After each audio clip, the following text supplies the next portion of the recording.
Please ask yourself three questions. Why am I doing it? What the results might be? And will I be successful? Only when you think deeply and find satisfactory answers to these questions, go ahead. कोई काम शुरू करने से पहले स्वयं से तीन प्रश्न कीजिए। मैं ये क्यों कर रहा हूं? इसके परिणाम क्या हो सकते हैं? और क्या मैं सफल होऊंगा? जब गहराई से सोचने पर इन प्रश्नों के संतोषजनक उत्तर मिल जाए, तभी आगे बढ़िए। चाणक्य कह रहा है तीन क्वेश्चन अपने आप से पूछो किसी भी काम को करने के लिए। मैं ये क्यों कर रहा हूं? Means why am I doing this? मैं ये काम क्यों कर रहा हूं? सेकंड, इसके परिणाम क्या होंगे? What will be the result consequences of this work? इस काम के रिजल्ट क्या होंगे? मतलब पहले से ऑब्जर्वेशन देखना है कि ये जो मैं काम कर रहा हूं तो वो क्यों कर रहा हूं, इसके रिजल्ट क्या हो सकते हैं और क्या मैं सफल होऊंगा। मीन्स ये फ्यूचर का फ्यूचरिस्टिक विजन देखना होता है, फ्यूचर की चीजें देखना जो अभी एक व्यक्ति में नहीं है, लेकिन ये चाणक्य में थी। चाणक्य जिसने धनानंद, अब ये देखिए कोर्स जो होते हैं ना, ये व्यक्ति के अपने लाइफ के पर्सनल एक्सपीरियंसेस से आते हैं। चाणक्य जो कि धनानंद के राज्य में गया था, और धनानंद एक बहुत ही विलासी राजा था, शराबी, पियक्कड़ और निरंकुश राजा जो किसी की नहीं सुनता था, हिटलर जैसा, वो अपनी चलाता था बस। और जब वो धनानंद के राज्य में गया तो धनानंद ने उसका बहुत अनादर किया, बहुत ज्यादा अनादर किया, क्योंकि चाणक्य बहुत बुद्धिजीवी व्यक्ति थे, इतना ज्यादा कि उस वक्त भारत में चाणक्य जैसा व्यक्ति नहीं था। और निरंकुश राजा था, घमंडी राजा था, है ना, दैन व्यसनों से ज्यादा युक्त था, बहुत नशे करता था, व्यभिचार में लिप्त रहता था। तो जब चाणक्य ने उस राजा को मर्यादापूर्ण बातें सिखाने की कोशिश की तो उसने चाणक्य का भरे दरबार में अपमान किया। तब चाणक्य ने प्रतिज्ञा ली कि जब तक धनानंद मैं तेरा राज्य खत्म ना कर दूं, मैं अपनी ये जटा खोलता हूं।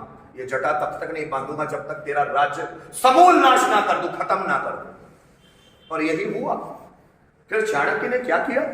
उसने अपॉर्चुनिटीज देखी। चाणक्य ने किसी भी लड़के को सिलेक्ट नहीं किया। चाणक्य की दूरदृष्टि थी कि कौन मेरा ये उद्देश्य पूरा कर सकता है। तो जो लड़का उसको खास लगा वो लगा चंद्रगुप्त। उसने किसी भी और लड़के को नहीं चुना, ये समझ लेना। उसने चंद्रगुप्त को चुना क्योंकि चंद्रगुप्त में बचपन से ही क्वालिटीज थी। उसमें डिसीजन मेकिंग पावर था, उसमें लीडरशिप क्वालिटी थी, वो अच्छा सोच सकता था, वो लीड कर सकता था, वो चीजों को सुलझा सकता था। जब चाणक्य ने क्वालिटी देखी कि यही लड़का है जो भारत पर राज करने लायक और ये धनानंद का साम्राज्य, मगध का साम्राज्य खत्म करेगा, तो चाणक्य ने उसे बनाना शुरू किया। यह बैकग्राउंड है। फिर चाणक्य ने चंद्रगुप्त पे बहुत काम किया, उसको सिखाया और सब कुछ। तो सबसे पहले अगर चाणक्य धनानंद के साम्राज्य को खत्म करना चाहता है तो चाणक्य खुद अपने आप से पूछेगा कि मैं ये क्यों करना चाहता हूं। तो चाणक्य को खुद ही आंसर मिलेगा, क्योंकि ये धनानंद व्यभिचारी है, व्यसनी राजा है, निरंकुश है, इसको भारत में राज करने का अधिकार ही नहीं है, राजा ऐसा होना ही नहीं चाहिए, इसलिए इसको खत्म करना जरूरी है। दूसरा, क्या इसके उचित परिणाम मिलेंगे? क्या इसका रिजल्ट पॉजिटिव होगा? Damn sure. अगर हम उस तरह से तैयार हो जाए, व्यक्तियों को तैयार कर दे, तो पूरा समूल नाश किया जा सकता है। ऐसा नहीं है कि धनानंद कोई छोटा मोटा राजा नहीं था। पूरा मगध मतलब आज का बिहार बहुत बड़ा राजा था, भारत के सबसे बड़े राज्यों में मगध गिना जाता था उस वक्त। मतलब ऐसा नहीं कि धनानंद को यूं ही खत्म कर दिया हम लोगों ने। पूरी प्लानिंग बनाई है कि मैं ये क्यों कर रहा हूं, क्योंकि खत्म करना है उसको, कि भारत में ऐसा राजा नहीं होना चाहिए, ना तो भारत पीछे जाएगा। तो इसको खत्म करना जरूरी है। क्या इसके रिजल्ट मुझे संतोषजनक मिलेंगे? इसके जो परिणाम होंगे वो क्या हो सकते हैं? अच्छा भी हो सकता है, बुरा भी हो सकता है। सब कुछ देखकर, सब कुछ ऑब्जर्व करके उन्होंने अपनी स्ट्रेटेजी को चलाया, अपनी रणनीति को बनाया है। तीसरा, क्या मैं सफल होऊंगा? अपने आप पर भरोसा था कि वो डैम श्योर सफल होंगे, कि जिस प्लानिंग के आधार पर वो चल रहे थे। कोई भी व्यक्ति कोई काम करे तो उस पर पहले ये तीन क्वेश्चन जरूर करें। Why am I doing this? मैं क्यों कर रहा हूं? जैसे आप भी इंग्लिश सीखने आए तो आपको अपने आप से प्रश्न पूछना चाहिए कि मैं इंग्लिश क्यों सीख रहा हूं? What is the reason behind it? Why do I want to learn English? मैं इंग्लिश सीखना क्यों चाहता हूं? क्या रीजन है इंग्लिश सीखने का? जब वो व्हाई क्लियर हो जाता है तो आगे की चीजें और क्लियर हो जाती है। व्हाई, कि मैं सीखना क्यों चाहता हूं? इसलिए कि मुझे जॉब करनी है, इसलिए कि मुझे दूसरों के नजरों में इंप्रेशन बनाना है, इसलिए कि मैं लोगों के सामने हाई क्वालिफाइड नजर आना चाहता हूं। तो ये छोटे गोल्स हैं, ये छोटे गोल्स हैं। इसलिए कि मुझे अपने आप को बनाना है, कुछ पाना नहीं, पहले बनाना है। जो व्यक्ति कुछ पाने के चक्कर में रहते हैं ना, वो लालची लोग हैं। जो व्यक्ति बनने के चक्कर में रहते हैं ना, वो अपनी पर्सनैलिटी पे काम करें। बनाना, कुछ पाना नहीं, कुछ पाना नहीं है, बनना है पहले। जब आप बन जाओगे तो ऑटोमेटिक वो चीजें आएगी। This is the result, default result of that thing. If you will become something, then you will get all the things, whatever you want. पहले बनना होता है, ज्यादातर लोग पाने पर ध्यान देते हैं कि मैं कार खरीद लूं, बंगला ले लूं। पाना नहीं है, पहले बनना है उसका है। जब वो बन जाओगे तो वो चीजें बाय प्रोडक्ट आएगी आपके पास, बाय डिफॉल्ट आप तक आती है वो चीज। वो तो रिजल्ट है, रिजल्ट का परिणाम है। आप समझ रहे हो मेरी बात? जैसे ज्यादातर लोग इंग्लिश इसलिए सीखते हैं ताकि लोगों के बीच इंप्रेशन बना सके। इंग्लिश इंप्रेशन बनाने के लिए नहीं है भाई, पर्सनैलिटी डेवलप करने के लिए, कि आप कहीं पर भी अपने आप को छोटा महसूस ना करें। ऐसी परिस्थितियां आ जाएगी तो उस परिस्थिति में अपने आप को छोटा महसूस ना करें। आप अगर इस भाषा को अपने गर्ज बढ़ाने के लिए सीखेंगे, अपनी क्वालिटीज बढ़ाने के लिए सीखेंगे तो ये जल्दी आएगी। अबे हमारा जो वाई है ना वही क्लियर नहीं। हम सोचते हैं जॉब मिल जाए, पर जॉब मिलने के बाद इंग्लिश पर ध्यान ही नहीं दोगे जरा सा। इसका मतलब तो यही है। एजुकेशन का बहुत सारे लोग पर्पस ये है कि एजुकेशन का मतलब है जॉब पाना। जिस भी व्यक्ति के लिए एजुकेशन का मतलब जॉब पाना है, ये समझ लेना जैसे उसको जॉब मिलेगी वो एजुकेशन लेना छोड़ दे, वो पढ़ना छोड़ दे। मैंने ऐसे बहुत सारे लोगों को देखा जिनका पर्पस ही था जॉब पाना। जैसे कॉम्पिटिटिव एग्जाम्स की कोचिंग करते हैं, जैसे जॉब मिल गया पढ़ना ही छोड़ दिया, क्योंकि जॉब मिल गया, वही पर्पस था। लेकिन जिस व्यक्ति का पर्पस होता है सीखना, वो जॉब मिलने के बाद भी सीखते रहेगा। अब ये पोस्ट हो गई, अब इससे बड़ी पोस्ट, अब इससे बड़ी पोस्ट, अब इससे बड़ी पोस्ट, अब इससे बड़ी पोस्ट, अब इससे बड़ी पोस्ट, वो सीखता ही रहेगा जिंदगी भर, जिंदगी भर सीखता है। लेकिन जिस व्यक्ति का मकसद है सिर्फ पाना, तो उसको जैसे मिल जाती है कोई चीज वो ठंडा हो जाता है। दो वर्ड्स है, मोटिवेशन और इंस्पिरेशन। मोटिवेशन और इंस्पिरेशन, जानते हो दो वर्ड्स में फर्क है? Motivation goes inside out and motivation goes outside in, and inspiration goes inside out. जब मोटिवेशन की बात करते हैं तो मोटिवेशन का मतलब होता है बाह्य प्रोत्साहन, आउटर मोटिवेशन, कि किसी व्यक्ति ने आपको बाहर से कुछ बोला, कुछ ऐसी ऐसी बातें बोल दी जिससे आप एक्साइटेड हो गए और उस चीजें करने के लिए तैयार हो गए। दैट इज मोटिवेशन, जो कुछ दिनों बाद टूट जाएगा। लेकिन इंस्पिरेशन अंदर से आया है, किसी ने बोला नहीं है, अंदर से आ गई वो इच्छा, वो टूटती नहीं है। इंस्पिरेशन टूटता ही नहीं है, इंस्पिरेशन टूटता नहीं है।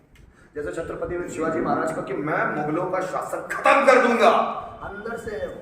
अब इस व्यक्ति को कोई कुछ सहायता भी नहीं दे तो भी करेगा। मोटिवेशन बाहर होता है। मोटिवेशन का मतलब होता है बाहरी लोगों ने आपको मोटिवेट किया करने के लिए। जब आपकी अंतरात्मा आपको मोटिवेट करती है, जैसे भगत सिंह बोलता है कि मैं ब्रिटिश साम्राज्य को खत्म करके ही चैन लूंगा, दबूंगा नहीं इसके अंदर।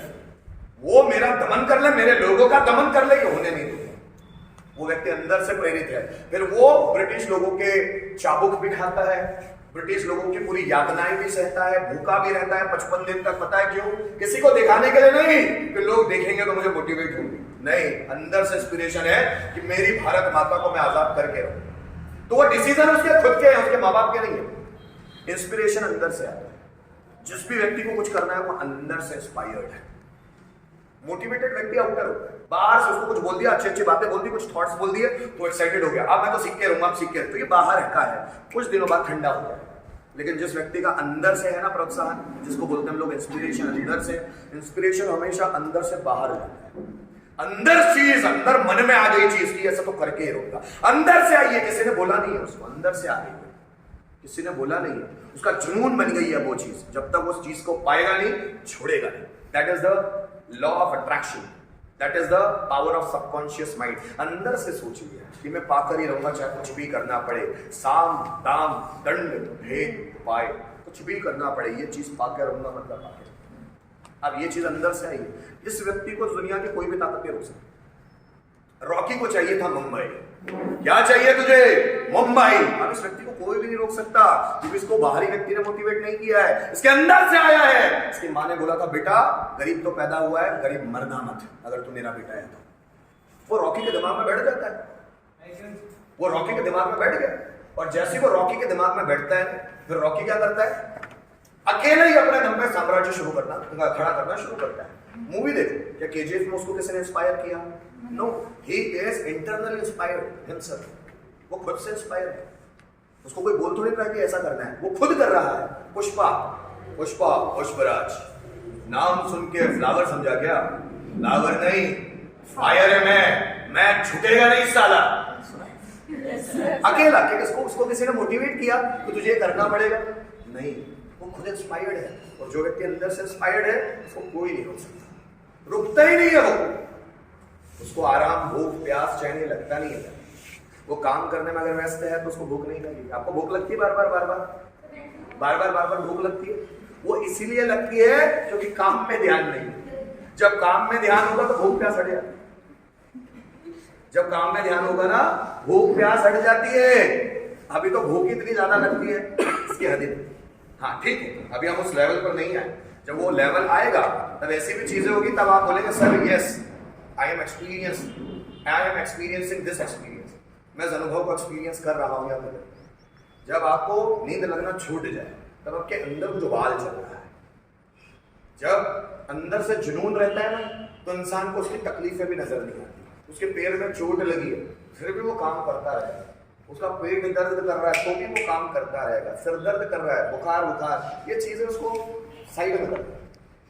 सबको वो साइड करता है और अपने काम में लगा रहता है। अभी वो चीजें नहीं ना, छोटी छोटी चीजें भी हम पर हावी है। पता है क्यों? Because we are not internally powerful. जब हम अंदर से ताकतवर नहीं होते तो ये छोटी छोटी सर्दी, बुखार, बदन दर्द ये हमारे ऊपर शासन करता है। और जब हम अंदर से पावरफुल होते हैं तो कैंसर की बीमारी होने दो तो भी हम साइकिलिंग में चैंपियनशिप जीत।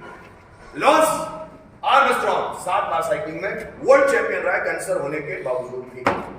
कैंसर होने के बावजूद बॉडी पार्ट्स नहीं है, इसके बावजूद भी दुनिया के सबसे बड़े साइंटिस्ट है। क्यों? इंटरनली पावरफुल है, अंदर से बहुत मजबूत है। स्टीफन हॉकिंस, एक कान है नहीं, एक कान से सुनाई नहीं आता, एडिसन, इसके बावजूद भी 1250 आविष्कार करते हैं। क्यों? इंटरनली पावरफुल है। बाहर की कोई परिस्थिति उनको रोक नहीं सकती। जो अंदर से मजबूत, जो अंदर से ही कमजोर है, तो बाहर तो बस परिस्थितियां आ जाए, बहाना। जैसे एक थॉट सुना होगा आप लोगों ने, अगर आप करना चाहते हो तो आप तरीका ढूंढते हो, और अगर आप नहीं करना चाहते हो तो बहाना ढूंढते हो। अगर आप करना चाहते हो तो तरीका ढूंढोगे, और अगर आप नहीं करना चाहते हो तो बहाना ढूंढोगे। ये आप ही हो जो या तो तरीका ढूंढोगे या बहाना। अगर कोई चीज आ जाए तो मैंने कोई कंपटीशन के लिए तैयारी की, बोल दिया ये करना है, तो आप 2 तरीके होंगे या 2 ऑप्शन होंगे, या तो तरीका या बहाना। सर बहुत बीमार था, ठीक, बीमार था फिर भी मेहनत की, ये तरीका है, तरीका ढूंढा है।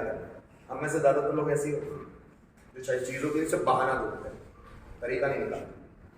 कैसे कोई काम कर हो सकता है? अगर कोई भी बड़ी से बड़ी प्रॉब्लम हो जाए ना, ईश्वर ये काम कैसे हो सकता है, मुझे तरीका दीजिए। अपने आप पर इंटरनली इतना अधिकार हो जाए, इतना पावर हो जाए कि अपनी पूरी बॉडी, अपने माइंड कंट्रोल में आ जाए।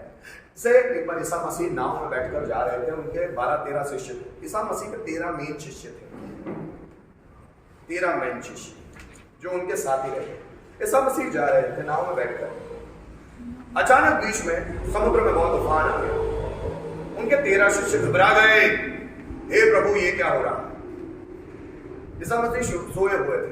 जब तूफान तेज हो गया तो पानी की लहरें ईसा मसीह के ऊपर आई, तो वो लहरों से ठंडा पानी आया तो वो उठे वो तो अपने 13 शिष्यों को घबराते हुए देखा। वो शिष्य बोले कि यार ये तो बहुत तूफान बहुत ज्यादा बढ़ गया है, यीशु अब हम क्या करेंगे? जो कर रहा है ईश्वर कर रहा है, हमें डरने की जरूरत नहीं है। Be strong internally. बोले कैसे, ईश्वर कैसे कर रहा है यार? हवा तूफान कैसे रुकेगा, क्या रुकेगा? तो यीशु बोलते हैं उनको, अगर तुम में ताकत है तो अपने ईश्वर को आदेश दो, वो रोकेगा इसको। उनमें इतना कॉन्फिडेंस नहीं था इंटर, पर यीशु उठते हैं, ईसा मसीह उठते हैं और सिर्फ समुद्र को हाथ दिखाते बोलते हैं बस रुक जा, और वो समुद्र रुक जाता है। फिर आप बोलेंगे कैसे हुआ, जादू है? नहीं, क्योंकि यीशु को अपने आप पर भरोसा है इंटरनली, वो पावरफुल है अंदर से। उनको पता है कि मैं ऐसा बोलूंगा और ऐसा होगा। जब व्यक्ति को अपने आप पर ये भरोसा होगा तो वैसा भी होगा। आप समझ लो। छत्रपति शिवाजी महाराज की कहानी में कहानी सुनाता हूँ। एक लेडीज है, उनका नाम याद नहीं आ रहा मुझे। उनके नाम पर राजगढ़ में एक बुर्ज बना हुआ है, फोर्ट बना हुआ।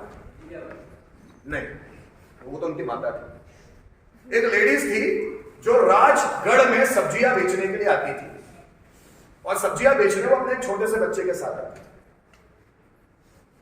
छोटे से बच्चे के साथ आती थी। देन शाम में 7-7:30 बजे के समथिंग वो राजगढ़ का जो बड़ा सा गेट है वो बंद हो जाता था। उसके बाद बाहर का कोई व्यक्ति अंदर नहीं और अंदर का कोई व्यक्ति बाहर नहीं जा सकता। उस लेडी का नाम याद नहीं आ रहा मुझे, बस वो लेडीज सब्जियां बेचने गई हुई थी राजगढ़ मार्केट में, राजगढ़ का जो दरबार था उसमें सब्जियां बेचने गई हुई थी। सब्जियां उसने बेची, बेचते बेचते लेट हो गई। तो उसकी जो सास थी वो बच्चे को लेकर चली गई। सास ने बोला कि तू जल्दी से आ जा, पर बेचते बेचते वो लेट हो गई, अपनी दुकान समेटते समेटते लेट हो गई। राजगढ़ का जो बड़ा सा दरवाजा था वो बंद हो गया और वो जो बाई थी वो वहीं रह गई। अब उसको अपने बच्चों की याद सताने लगी, बच्चे की। तो उसने सिपाहियों को बोला कि छोड़ दो, मुझे जाना है। बोले नहीं, ये राजा का आदेश है, महाराज का आदेश है, अब दरवाजा खुलेगा नहीं, तो अब कोई व्यक्ति बाहर से अंदर नहीं आ सकता, कितनी भी जरूरत, और अंदर से कोई व्यक्ति बाहर नहीं जा सकता। तो उन्होंने बहुत रिक्वेस्ट की, उस भाई ने बहुत रिक्वेस्ट की सेना के जवानों से, पर उन्होंने खुला नहीं। उसके बाद उसने पूरे जो राजगढ़ था उसका पूरा मुआयना किया, देखा कि मैं कहां से नीचे जा सकती हूँ। पर वो राज बहुत ऊंचाई पर बना हुआ है राजगढ़, तो उसने सभी जगह देखा कि यहां से उतर नहीं सकती। तो उसने एक खाई वाली जगह से रस्सी लेकर वो खाई वाली जगह से नीचे उतरते उतरते, ऐसी जगह जहां पर शेर चीते रहते थे जंगल, उस जगह पे उतरते हुए घर गए। जब छत्रपति शिवाजी महाराज को यह पता चला तो उनको गुस्सा आया। बुलाओ उस भाई को सबसे पहले महल में, बुलाओ उसको, और तुम्हें मतलब उनके ही सेना के जवानों को डांटा, तुम्हें शर्म नहीं आती? सोचो कोई इसी तरह महल में अंदर आ सकता है, कोई कल इसी तरह महल से बाहर जा सकता है। वो भाई ऐसा कैसे कर सके? उनको बुलाया गया। वो भाई डरते डरते राज दरबार में आए, महाराज के सामने सर झुकाया। महाराज को बोले कि महाराज ऐसा ऐसा मुझसे पाप हुआ। पाप नहीं हुआ माते, चरण स्पर्श तुमको, चरण स्पर्श। कि मां क्या होती है कि अपने बच्चे के लिए इम्पॉसिबल टास्क, इतनी लंबी दूरी नीचे उतर के जाना, वो भी जंगलों से होते हुए घर जाना, ये तो एक मां ही कर सकती है। इंटरनली पावरफुल, इंटरनली जो पावरफुल होती है वो ऐसी होती है, इंटरनली उसको फिर डर नहीं होता, शेर चीते कुछ भी हो जाएगा। एक लेडी का एग्जाम्पल पढ़ा था मैंने, एक लेडी का 2 टन की गाड़ी थी, 2 टन की गाड़ी, अपने आंगन में कपड़े सुखा रही थी, छोटा सा बच्चा, 2 टन की गाड़ी बाहर थी, आ रही थी, बच्चा गेट खोल के बाहर चला गया और वो 2 टन की गाड़ी के नीचे बच्चा आ गया, टायर के नीचे फंसा हुआ बच्चा। 2 टन की गाड़ी थी, वो लेडी गई बाहर, रोते रोते चिल्लाते चिल्लाते, और वो गाड़ी को एक हाथ से उठा के बच्चा निकाला उसने। कहां से ये पावर आया? आप यकीन कर पाएंगे? आप बोलेंगे फेंक रहे हो जो, ऐसे मेरे पास हजारों एग्जाम्पल है। उसने 2 टन की गाड़ी को एक हाथ से उठाया और उस बच्चे को टायर के नीचे से निकाला और बिलक बिलक के रोने लगे। मर गया था वो बच्चा। और बाद में उससे पूछा कि 2 टन की गाड़ी कैसे उठा ली? पता नहीं, हो गया मुझसे, पता नहीं कैसे हुआ, नहीं आपको पता है? जैसे मैं आपको एग्जाम्पल में बताता हूं, दुनिया में सबसे ज्यादा दर्द होता है 6 डेसिबल, मतलब दर्द को मापने की यूनिट होती है डेसिबल, कि कोई भी दर्द कितना बड़ा है तो डेसिबल। अगर 6 डेसिबल दर्द कोई सहन कर लेना, 6 डेसिबल, तो उसकी मौत हो जाती। इससे ज्यादा दर्द इंसान कोई नहीं सह सकता, 6 डेसिबल दर्द। और मां 10 डेसिबल दर्द सहती है बच्चे को पैदा करने में, 10 डेसिबल, इसलिए उसको भगवान बोला जाता है। इंसान की औकात ही नहीं है 10 डेसिबल दर्द सहने की, मर जाता है। 6 डेसिबल दर्द अगर वो सह ले तो मर जाएगा, मौत हो जाती है। मां 10 डेसिबल दर्द सहन कर, 10 डेसिबल, फिर भी ज्यादातर माएं जिंदा रहती हैं, वो मां ही कर सकती है। इंटरनली इतना ज्यादा पावरफुल है, इसलिए तो ह्यूमन जो इंसान होता है ना, वो बच्चा पैदा नहीं कर सकता। उनको पता था ऊपर वाले को, ये जो आदमी है ना, ये बड़ा कमजोर है बॉडी, हम बहुत कमजोर होते हैं, महिलाएं बहुत ताकतवर होती है। आप समझ रहे? ये इंटरनली पावर का खेल है। जो भी इंटरनली पावरफुल होगा वो कुछ भी कर सकता है। फिर उसकी बॉडी भले बाहर लूली हो, लंगड़ी हो, अंधा हो, बहरा हो, काना हो, कुछ भी हो, अगर वो अंदर से बहुत मजबूत है तो वो कुछ भी कर पाएगा। जब एडिसन पेपर बेचा करते थे ट्रेन में, तो ट्रेन में पेपर बेचा करते थे, उन्होंने छोटी सी लैब बना के रखी थी। जब वो छोटे से 12-13 साल के लैब थे, तो उनको बचपन से ही एक्सपेरिमेंट करने का बड़ा शौक था। अचानक टिकट चेकर आ गया, और टिकट चेकर ने जब देखा कि वो लैब में आग लग गई है, जिससे ट्रेन के कंपार्टमेंट को नुकसान पहुंचा है, तो उसने एडिसन को बुलाया, इधर आ, और उसने एडिसन को जोरदार थप्पड़ मारा। जैसे थप्पड़ मारा तो एडिसन के कान का पर्दा ही फट गया। एक कान से ही सुन पाते थे, दूसरे कान से सुन ही नहीं पाते। तो बाद में जब लोगों ने पूछा कि तुमको एक कान से सुनाई नहीं आता है, बड़ा नुकसान होता होगा तुम्हारा, ना ना ना ना ना, कोई नुकसान की बात नहीं है, एक कान से सुनना बंद हो गया, अच्छा ही है, लोगों की नेगेटिव बातें कम सुनाई आएगी। पहले ज्यादा सुनाई आती थी, अब कम सुनाई आएगी। वो व्यक्ति का कान फट गया, उसके बावजूद भी पॉजिटिव है, और हमारा कुछ सब कुछ सलामत है, उसके बावजूद भी बहुत नेगेटिव है। सब कुछ है हमारे पास अच्छा, उसके बावजूद भी निगेटिव। पता है क्यों? क्योंकि हम अंदर से बड़े